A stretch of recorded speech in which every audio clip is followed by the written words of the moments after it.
এলেম না শিখানোর কারণে সন্তান দুনিয়াতে যত গুনার কাজ করে, যত বদ আমল করে, এই বদ আমলের এক একটা অংশ, গুনাহের এক একটা অংশ তার কবরের ভিতরে পৌঁছায়। এজন্য সন্তানগুলোকে মাদ্রাসায় পড়ানো, দিন শিখানো। আমরা বলি না যে আপনার সন্তানকে আপনি মাদ্রাসায় পড়ান, আলেম বানান, শুধুই আলেম বানান, একথা বলি না। আমরা এটাও বলি যে আপনার সন্তানকে ডাক্তার বানান, ইঞ্জিনিয়ার বানান, বড় কিছু বানান, বাধা নাই। কিন্তু সবার আগে তাকে কোরআনে কারিমের সহি শুদ্ধ তেলাওয়াত শিক্ষা দেন, প্রাথমিক পর্যায়ের ধারণাটা তাকে দিয়ে দেন। তাহলে সন্তান কখনো পিতামাতার বিরুদ্ধাচরণ করবে না। এক সন্তান নারীর প্রেমে পড়েছে, মা বাবা তাকে সহি শিক্ষা দিতে পারে নাই। শিক্ষা না দেওয়ার কারণে নারীর প্রেমে পড়েছে, তো মা ভুলে গেছে, বাপ ভুলে গেছে। মা বাপ ভুলে যাইয়া এবার সুন্দরী রূপসী নিয়ে চলে গেছে। কিছুদিন পরে ওই যুবক তার যৌবনকে হারায় ফেলছে। যৌবন হারানোর কারণে বিবি তাকে লাথি দিয়া ঘর থেকে বের করে দিছে। কিছুদিন পরে এই সন্তান চিন্তা করতেছে, হায় হায়, আমার যাবার কোনো জায়গা নাই, আমি এবার আমার মায়ের কাছে চলে যাই। সন্তান এবার মার কাছে চলে আসছে। আইসা দেখতেছে তাদের সেই আগের বাড়িও নাই, তাদের আঙ্গুরের বাগান ছিল, সেই বাগানেও অন্য মালিক চাষাবাদ করতেছে। এবার সন্তান জিজ্ঞাসা করতেছে, ও ভাই মালিক, তুমি কে? এই বাগান কার? আর তুমি এখানে কেন? তখন ওই মালিক বলতেছে, এই বাগানের মালিক যিনি, তার একটা অবাধ্য সন্তান ছিল, মা বাবার কথা মানে নাই। মা বাবার কথা না মেনে নারীর প্রেমে পড়েছে, তো মা বাপ ভুলে গেয়া ওই বিবিকে নিয়ে দূরে কোথাও চলে গেছে। দীর্ঘ 10 বছর হয়ে গেছে, কোনো খোঁজ খবর নেয় না। বাবা অসুস্থ হয়ে গেছে। অসুস্থ হয়ে বিছনায় পড়ে ভিটা বাড়ি, আঙ্গুরের বাগান যা ছিল সব বিক্রি করে দিয়েছে। এবার সব বিক্রি করে পথের ভিখারি হয়ে গেছে। এক সময় তার বাবা দুনিয়া ছেড়ে চলে গেছে। তার একজন মা আছে, সন্তান সন্তান করতে করতে কানতে কানতে অন্ধ হয়ে গেছে। দিনভর ভিক্ষা করে, আর রাতের বেলায় ওই যে একটা ঝুপড়ি আছে, ওই ঝুপড়ির মধ্যে রাতের বেলায় ইবাদত বন্দেগী করে। সন্তান যখন নিজের কানে নিজের বদনাম শুনতেছিল, লজ্জার নাদামত তাকে ঘিরে নিয়েছে। এবার সন্তান রাতের বেলায় ধীরে ধীরে মায়ের ঝুপড়ির কাছে গেছে। কানটা যখন মায়ের দরজায় পাচ্ছে, ভিতর থেকে গুনগুন গুনগুন করে আওয়াজ আসতেছে। মা তাহাজ্জুদের নামাজ পড়ে সেজদায় পড়ে সন্তান সন্তান বইলা কাঁদতেছে আর বলতেছে, ওগো আল্লাহ, ও আসমানের মালিক, আমার মালিক, জমিনের মালিক আল্লাহ, তুমি আমার সন্তানটাকে ফিরায় দাও। আমার সন্তানকে তুমি যদি ফিরায় দাও, আমি মা হয়ে সন্তানকে ভিক্ষা করে খাওয়াবো। আমার এই দুর্বল ঠোঁট আমার সন্তানকে চুমু খাবে।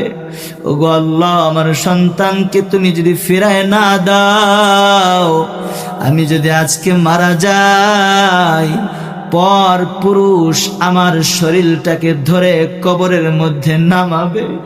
আয় আল্লাহ,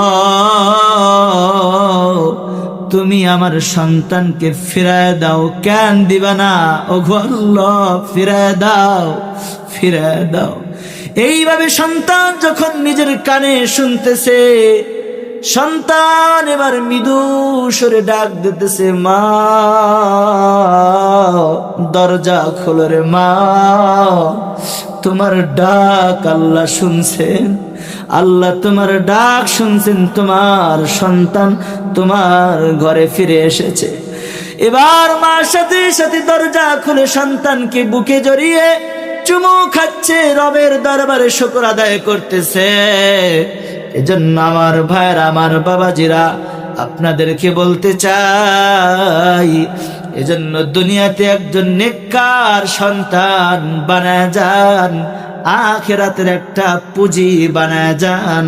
তাহলে এই সন্তান যখন মা বাবার 7টি হক জীবিত অবস্থায় এবং মৃত্যুর পরে এই 7টি হক 14টি হক সম্পর্কে যখন জানবে, এই সন্তান কখনো পিতা মাতার অবাধ্যচারণ করবে না। বলেন ঠিক কি ঠিক না? এজন্য নবীজি বলছেন, হুমা জান্নাতুকা ওয়া হুমা নারুকা। এ যুবক, তোর মা বাবা তোর জন্য জান্নাত, মা বাবা তোর জন্য জাহান্নাম। তুই যদি চাস মা বাবাকে রাজি খুশি কইরা জান্নাত পেতে পারস, মা রাজি বাবা রাজি তো আল্লাহ রাজি, আর মা বাবা নারাজি তো আসমানের মালিকও নারাজি। যদি মা বাবার খেদমত করো, তাহলে যুদ্ধে গিয়ে শহীদ হওয়ার থেকেও বেশি সওয়াব আল্লাহ পাক রব্বুল আলামিন তোমার আমলনামায় লিখে দিবে। একজন সাহাবী বলছেন, ইয়া রাসূলুল্লাহ, আমাকে যুদ্ধে যাওয়ার অনুমতি দেন। সাহাবীকে আল্লাহর নবীজি বলেন, তোমার মা আছে নাকি? বলে, হ্যাঁ মা আছে, বৃদ্ধা। রাসূল বলেন, তুমি তোমার মায়ের সেবা করো, তোমার আমলনামায় জিহাদে যাওয়ার থেকেও বেশি সওয়াব রব্বুল আলামিন লিখে দিবেন। কিন্তু আজকাল যুবক দেখা যায় বলে, আমার সংসার আছে, আমার সংসার আছে, মা বাবাকে এই কথা বলে খরচটা পর্যন্ত দেয় না। বলেন ঠিক কি ঠিক না? ওই মা বাবাকে বাদ দিয়ে ও যুবক তোমার কিসের আবার সংসার? বলেন ঠিক কি ঠিক না? মা রাজি, আল্লাহ রাজি, আর মা নারাজি তো আসমানের মালিক নারাজ হয়ে যাবে। এজন্য একজন নেককার সন্তান বানায় যান, তাহলে মা বাবার কদর শিখবে। তো কিভাবে দোয়া করতে হয়, জীবিত অবস্থায় কি কি হক, মরার পরে কি কি হক, এই হকগুলো যখন জানবে, তখন এই সন্তান প্রকৃত সন্তান হবে, সচ্চা ইমানদার হবে, পিতামাতার জন্য দোয়া করবে। আল্লাহ তাআলা সকলকে কবুল আর মঞ্জুর করেন। সকলে বলুন আমিন। মাঝে মাঝে ইসালে সওয়াব করা, নেক আমল করে সওয়াব পৌঁছানো, এটা পিতামাতার হক। পিতামাতা এটা সন্তানের কাছে পায়, পাওনা। এজন্য তাদের জন্য প্রত্যেক শুক্রবার দোয়া করা। আজকে কি বার গেল? জোরে বলেন, কি বার গেল? শুক্রবার গেল। এই দিন পিতামাতা সন্তানের দিকে তাকায় থাকে।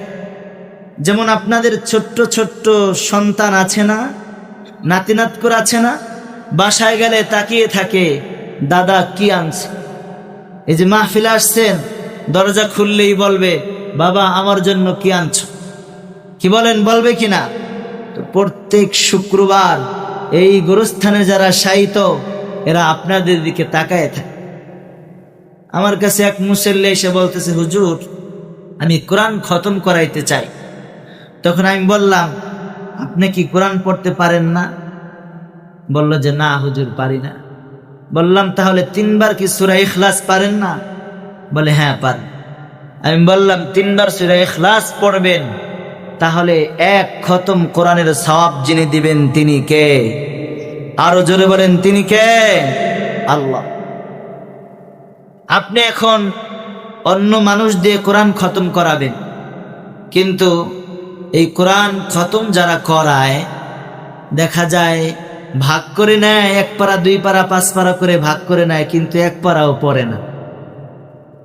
আর যারা পড়তে যায় তাদেরও একটা ধারণা থাকে যে আমরা তো কোরআন পড়তে আসছি, দিন শেষে খতম শেষে কিছু পাওয়া যাবে, মাল পাওয়া যাবে। কি বলেন, ঠিক কিনা? তো ইবাদত বেচা কেনা করা জায়েজ নাই, হারাম।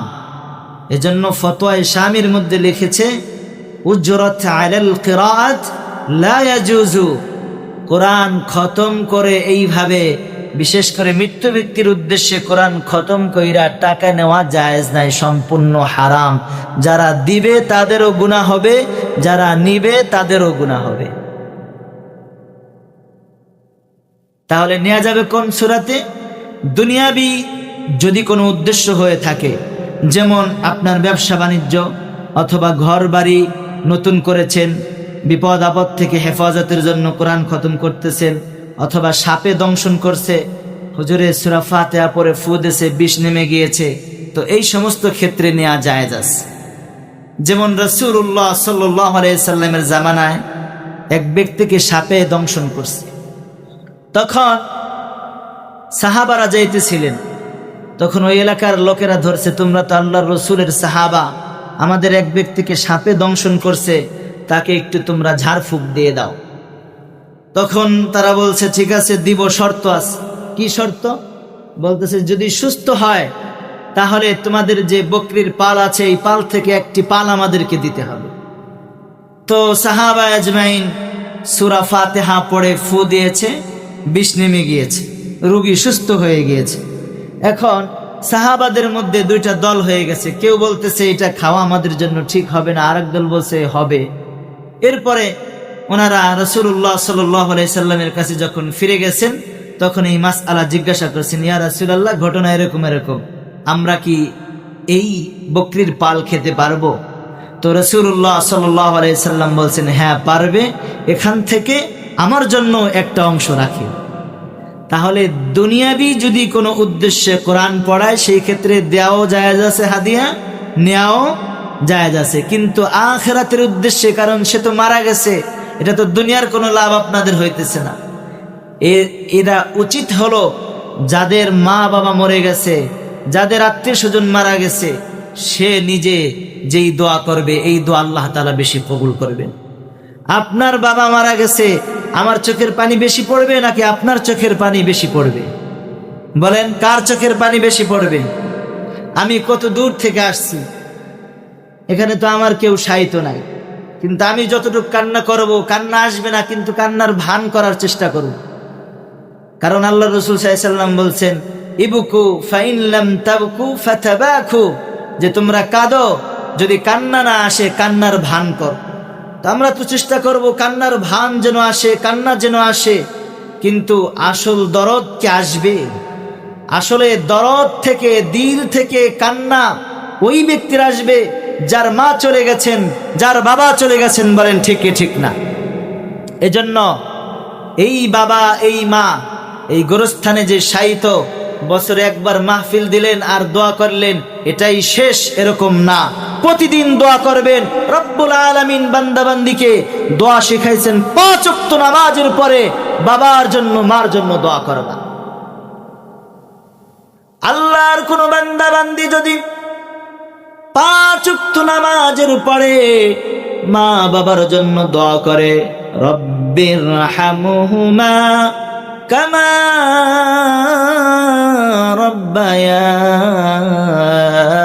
রব্বায়ানি সগীরা,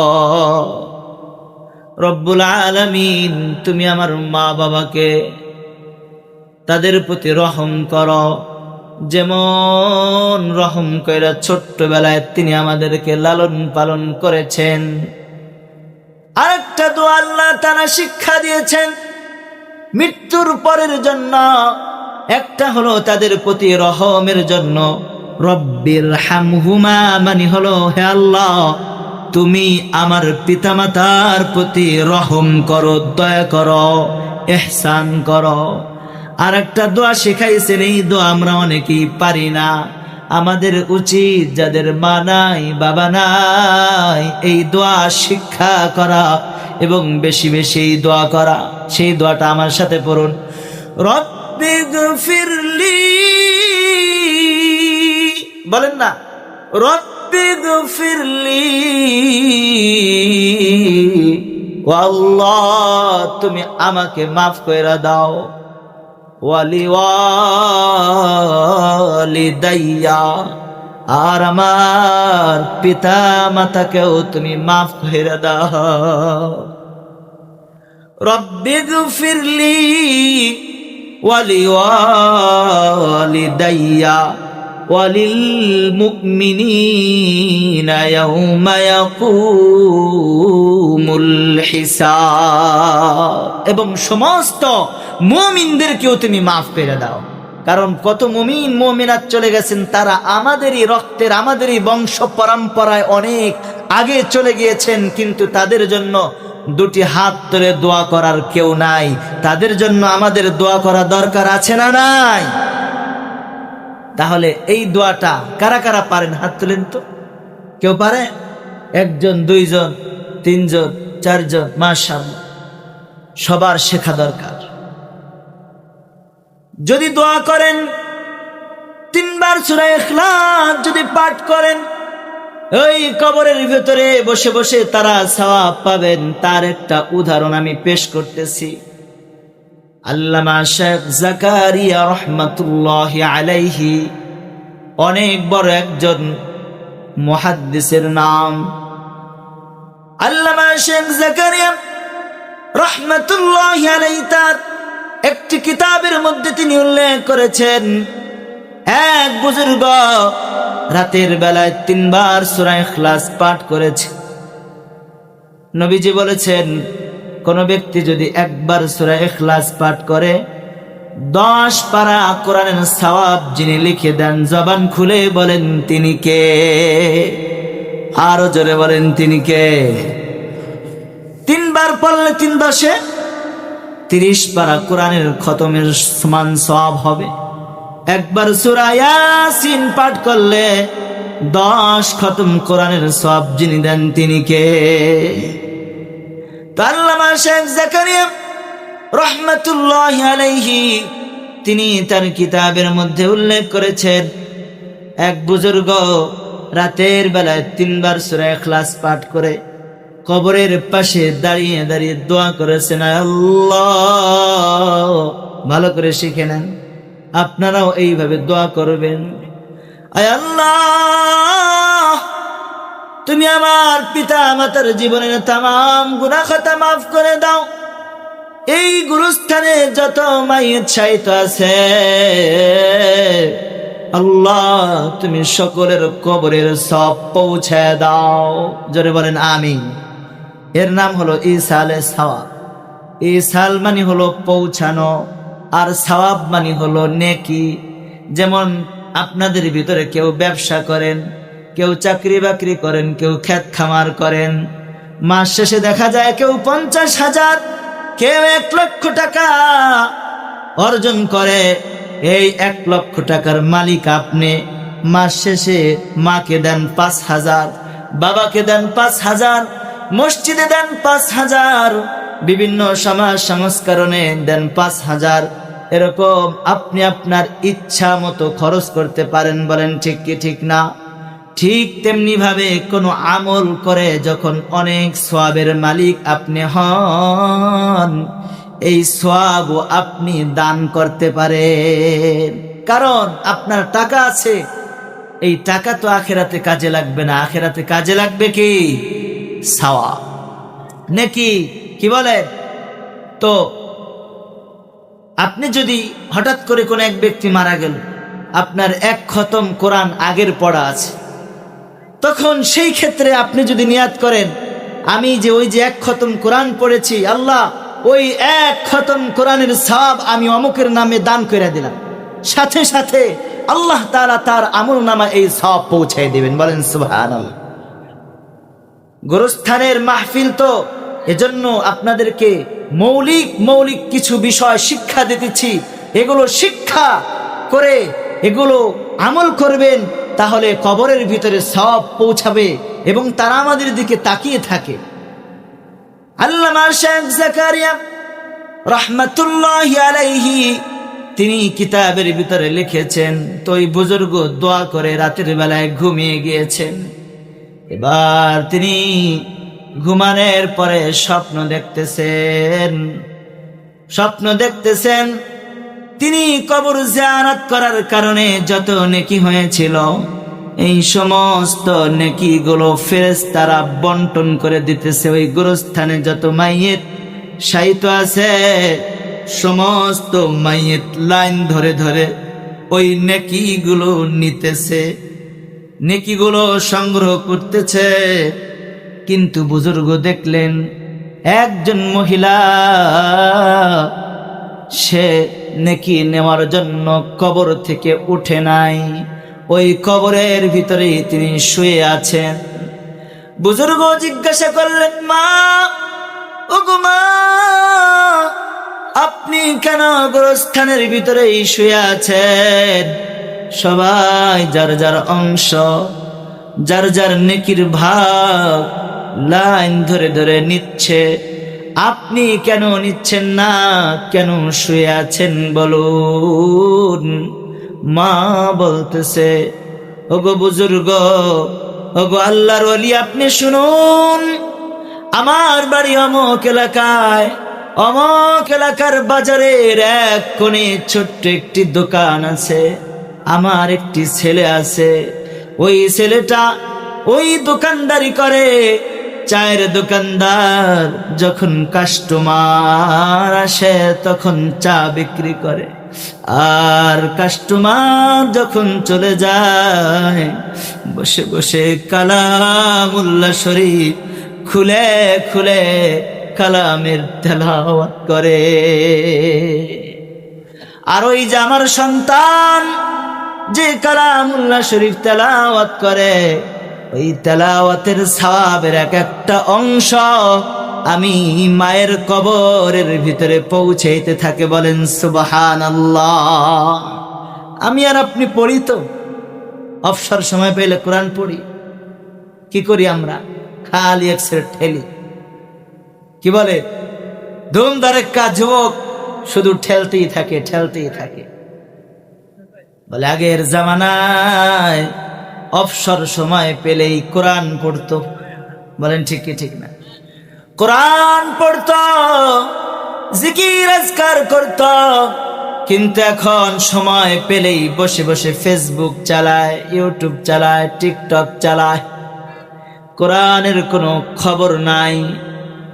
আজকাল যুবকের বন্ধুদের সাথে আড্ডা দেওয়ার সময় হয়, সুযোগ হয়,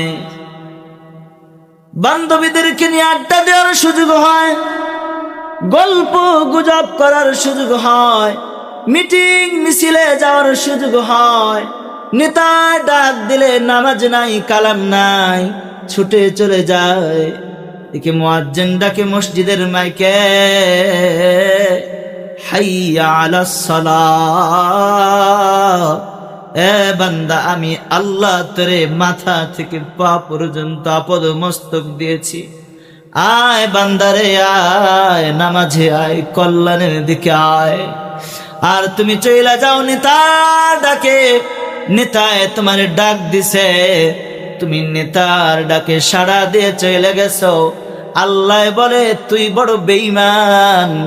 আমি আল্লাহ ডাকি মসজিদের দিকে, তুই আমার ডাকে সাড়া না দিয়ে তুই চইলা যাস নেতার ডাকে।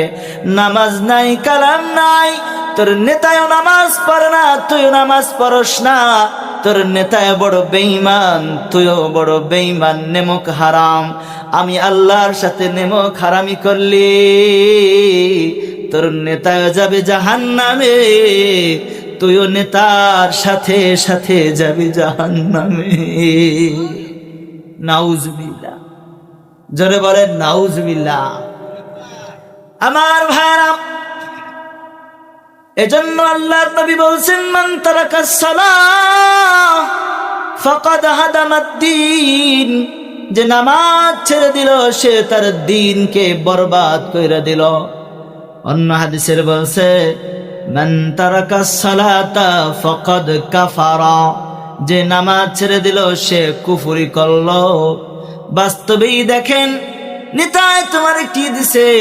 500 টাকা দিছে, 1000 টাকা দিছে, তুমি নামাজ ছাইরা নেতা ডাকে নেতার পিছনে চলে গেছো।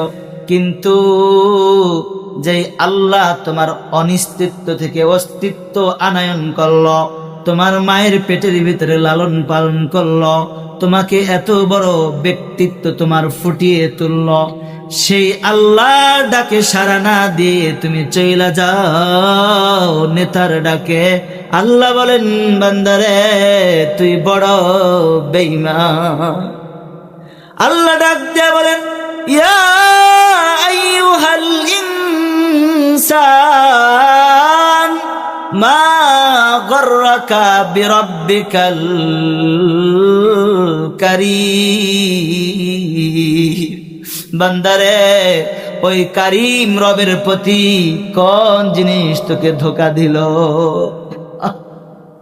এজন্য ওই সন্তান সময় পেলে কোরআন পড়ে, 5 ওয়াক্ত নামাজ পড়ে। মা বলতেছে হুজুর আমার ওই সন্তান যত নেক আমল করে ওই নেক আমলের সওয়াব আমি মায়ের কবরের মধ্যে পৌঁছাইতে থাকে, আমার আর সওয়াবের প্রয়োজন নাই, আমি কবরে বসে বসেই সওয়াব পেতে থাকি। কারা কারা আপনাদের সন্তানদেরকে আলেম বানাবেন, হাফেজ বানাবেন, কোরআন পড়াবেন? কারা কারা হাত তুলে দেখান। লিল্লাহি তাকবীর। আল্লাহ সকলকে কবুল করেন, বলেন আমিন। এই যে মাদ্রাসা মনে হয় নতুন হচ্ছে, তাই না? কারা কারা একটা সন্তান মাদ্রাসায় দিবেন নিয়াত করেন? কারা কারা দিবে? আজকাল ধনীরা তো এমন হয়ে গেছে যে তাদের সন্তানদেরকে মাদ্রাসায় দিতে লজ্জাবোধ করে। বলেন ঠিক কি ঠিক না? মাদ্রাসায় পড়ায় কোথায় গরিব আছে? গরিবের সন্তানরা মাদ্রাসায় পড়বে, কোরআন পড়বে, ওরা হবে 2 টাকার মৌলবি। আজকে পথে আসার সময় এক মসজিদে আসরের নামাজ পড়লাম, ইমাম সাহেব বড় আক্ষেপের সাথে বললেন যে আলেম হওয়া দরকার, বড় বড় ধনী যারা এমপি মন্ত্রী মিনিস্টার যারা, তাদের ছেলেদেরকে আলেম হওয়া দরকার। তারা মসজিদে যখন বয়ান করবে তখন নির্দ্বিধায় কথা বলতে পারবে। আর এখন আমরা কথা বললে আমাদের মাইক টেনে নিয়ে যায়, আমাদের আওয়াজকে বন্ধ করে দেয়। বলেন ঠিক কি ঠিক না? যখন ধনীর দুলালেরা কোরআন পড়বে, কোরআনের ধারক বাহক হবে, তখন তারা নির্দ্বিধায় অপকঠে কোরআন থেকে সুস্পষ্টভাবে কথা বলতে পারবে, কেউ কোনো বাধা দিতে পারবে না। বলেন ঠিক কি ঠিক না? এজন্য কোরআনের মঞ্চগুলোকে আপনারা একটু উন্মুক্ত করে দেন। কোরআন থেকে একটু উন্মুক্ত ভাবে আলেম ওলামারা, ইমাম সাহেবরা কথা বলুক, সেই সুযোগটা আপনারা করে দেন। আপনাদেরই ফায়দা হবে, আপনাদের ক্ষমতা স্থায়িত্ব হবে, আপনাদের ধন সম্পদও স্থায়িত্ব হবে। এজন্য বলতেছিলাম ওই বুজুর্গকে মা বলতেছে আমি মায়ের জন্য কবরের ভিতর বসে বসে সওয়াব পাই, আমার সওয়াব নেওয়ার জন্য লাইন ধরা লাগে না। কিছুদিন পরে বুজুর্গ আবার এসেছেন, কবর জিয়ারত করেছেন। কবর জিয়ারত করে 3 বার সূরা ইখলাস পাঠ করে দোয়া করেছেন। দোয়া শেষে তিনি বাসায় গিয়ে ঘুমিয়ে পড়েছেন। ঘুমানোর পরে আজকে আবার স্বপ্ন দেখতেছেন, তিনি যে কবর জিয়ারত করেছিলেন, যত নেকি হয়েছে, এই সমস্ত নেকিগুলো ফেরেশতারা বন্টন করে দিতেছে। আর কবরবাসী উঠে লাইন ধরে ধরে নেকিগুলো সংগ্রহ করতেছে। আমরা কি পারি না প্রতিদিন কবরের পাশ দিয়ে যাওয়ার সময় 3 বার সূরা ইখলাস পাঠ করে দোয়া করতে? সবার জন্য দোয়া করবেন, আল্লাহ তাআলা সবার কবরের ভিতরে পৌঁছায়। 3 বার সূরা ইখলাস পাঠ করতে 1 মিনিট সময় লাগে? 1 মিনিটও লাগে না, 30 সেকেন্ড লাগতে পারে। এত নেকি। বুজুর্গ এবার স্বপ্ন দেখতেছেন, সেদিন যেই মহিলা কবরের ভিতর শুয়েছিল নেকি নেওয়ার জন্য কবর থেকে উঠেন নাই, আজকে ওই মহিলা সবার আগে লাইন ঠেলে ঠেলে আগে আসতেছে। এবার হুজুর বলতেছেন, ওগো মা, আপনি আজকে কেন লাইন ঠেলে ঠেলে সবার আগে আসতেছেন? আপনার না ছেলে আছে, কোরআন পড়ে ইবাদত করে, তার না একটা অংশ আপনি কবরের ভিতর পান? এবার মা বলতেছে, হুজুর হুজুর ওই যে আমার সন্তান যে কোরআন পড়তো দোয়া করত ওই সন্তানটা আজকে দুনিয়া ছেড়ে চলে গিয়েছে। আমি মায়ের কবরে যে নেকি আসবে এখন আমার এমন কেউ নাই, কে আমার জন্য দোয়া করবে? আগের দিন যখন স্বপ্নে দেখেছিলেন বুজুর্গ ওই দোকানের কাছে এসে দেখলেন ঠিকই এক বেচারা আছে যে বসে বসে কোরআন পড়ে, কাস্টমার চলে গেলে কোরআন পড়তে থাকে। তিনি বললেন, হ্যাঁ যুবক, তোমার নাম কি? অমুক। বলে, তোমার মা কি অমুক গুরুস্থানে শায়িত? বলে, হ্যাঁ। হুজুর বলেন, তুমি যে কোরআন পড়ো এই কোরআনের সওয়াব তোমার মা কবরের ভিতরে বসে বসে পেতে থাকে। এজন্য নিয়ত করি একটা সন্তানকে কোরআন পড়নেওয়ালা বানাবো। আমরা অনেকে ছেলে সন্তান রেখে যাই, কিন্তু আমাদের সন্তান নামাজও জানে না, দোয়া কালামও জানে না, কোরআন তেলাওয়াতও জানে না, কিভাবে দোয়া করতে হবে এইটাও জানে না। গোরস্থানের মাহফিল জন্য আমি বারবার বলতেছি, এরকম কিছু পুঁজি বানায় যান যে আপনি চলে যাবেন দুনিয়া ছেড়ে, এরপরেও আপনার কবরের ভিতরে ছোঁয়া পৌঁছাইতে থাকবে। হাদিস শরীফের মধ্যে এসেছে, ইযা মাতাল ইনসান ইনকাতা আমালুহু ইল্লা মিন সালাস। মানুষ যখন মারা যায় তার আমলের সব দরজা বন্ধ হয়ে যায়, তবে তিনটি দরজা খোলা থাকে। এক নম্বর হলো সাদকাতিন জারিয়াতিন, যদি কোনো সদকা জারিয়া করে যায়, যেমন মাদ্রাসা বানিয়ে গেল, মসজিদ বানিয়ে গেল, একটা কূপ খনন করে গেল, যেটাকে উন্মুক্ত করে দিল, সবাই সেখান থেকে পানি পান করে। আফদালুস সাদাকাতি সাকিউল মা, সর্বোত্তম সদকা হলো কোনো মানুষকে পানি পান করানোর ব্যবস্থা করে গেল। মসজিদে একটি ফিল্টার লাগবে, ফিল্টার দিয়ে গেল। যতদিন এই সদকায়ে জারিয়া চলতে থাকবে কবরের ভিতর সওয়াব পৌঁছতে থাকবে। আরেকটা হলো ইলমিন ইউনতাফাউ বিহি, আপনি কোনো ইলমের উত্তরাধিকারী বানিয়ে গেলেন, একজন সন্তানকে আলেম বানাইলেন, অথবা আপনি দ্বীনের দাওয়াত দিয়ে অন্য মানুষকে দ্বীনের দায়ী বানিয়ে গেলেন। এই মানুষটা আপনার দাওয়াতে সংশোধন হয়ে নিজের জীবনকে শুধরে নিল, আরো হাজার হাজার মানুষকে শুধরালো, আরো হাজার হাজার মানুষকে, নিজেও আলেম হয়ে একজন মানুষকে আপনি আলেম বানালেন, একজন এতিম সন্তানকে আলেম বানাইলেন, অথবা আপনি আপনার সন্তানকে আলেম বানালেন। এই সন্তান আরো হাজারো মানুষকে এলেম শিখাবে, এলেমের চর্চা করতেই থাকবে, আর তার কাছ থেকে হাজার হাজার মানুষ এলেম শিখবে, কোরআন শিখবে, হাদিস শিখবে। এভাবে কিয়ামত পর্যন্ত ধারাবাহিকতা সিলসিলা চলতেই থাকবে, আর এর সওয়াব আপনার কবরে যেতেই থাকবে, যেতেই থাকবে, যেতেই থাকবে। বলেন না সুবহানাল্লাহ। এজন্য একজন নেককার সন্তান কি বানিয়ে যাওয়া যায় না? একটা আখিরাতের পাথেও সম্বল কি বানানো যায় না? অন্যথায় এই সন্তানকে যদি আপনি শুধু জেনারেল শিক্ষায় শিক্ষিত করলেন, কিন্তু তার আগে মুসলমানের কলেমা কালাম, নামাজ কালাম কিচ্ছু শিক্ষা দিলেন না, এই সন্তান গোমরা হয়ে গেল। না কোরআন বোঝে, না আলেম বোঝে, না মসজিদ, না মাদ্রাসা, বরঞ্চ সবখানে আলেম ওলামাদের বিরুদ্ধে কথা বলে, কোরআনের বিরুদ্ধে কথা বলে। তো সে গোমরা হয়ে যখন মারা যাবে, জাহান্নামী যখন হয়ে যাবে, কাল কিয়ামতের ময়দানে সে বলবে, রব্বানা আরিনাল্লাযাইনি আযাল্লানা, হায় আল্লাহ, যেই মা বাবা আমাকে গোমরা বানিয়েছে, আমাকে তোমার দ্বীন শিক্ষা দেয় নাই, যেই নেতা আমাকে গোমরা বানিয়েছে, আমাদেরকে ভুল পথে নিয়ে গিয়েছে, তাদেরকে দেখিয়ে দাও, তাদের বুকের উপরে পাড়া দিয়ে তাদেরকে নিয়ে জাহান্নামে যাব। বলেন নাউজুবিল্লাহ। এজন্য মারা যাবার পরে মানুষের সমস্ত আমলের দরজা বন্ধ হয়ে যাবে, এই তিনটা দরজা খোলা থাকবে, সাদাকাতিন জারিয়াতিন আও ওয়ালাদিন সালিহিন আও ইলমিন ইউনতাফাউ বিহি। এই তিনটা, সদকায়ে জারিয়া, নেককার সন্তান, আর আপনি যে ইলম শিখেছেন এই ইলমের উত্তরাধিকার যদি কাউকে রেখে যান, এই তিনটা জিনিস কাজে লাগবে। কারণ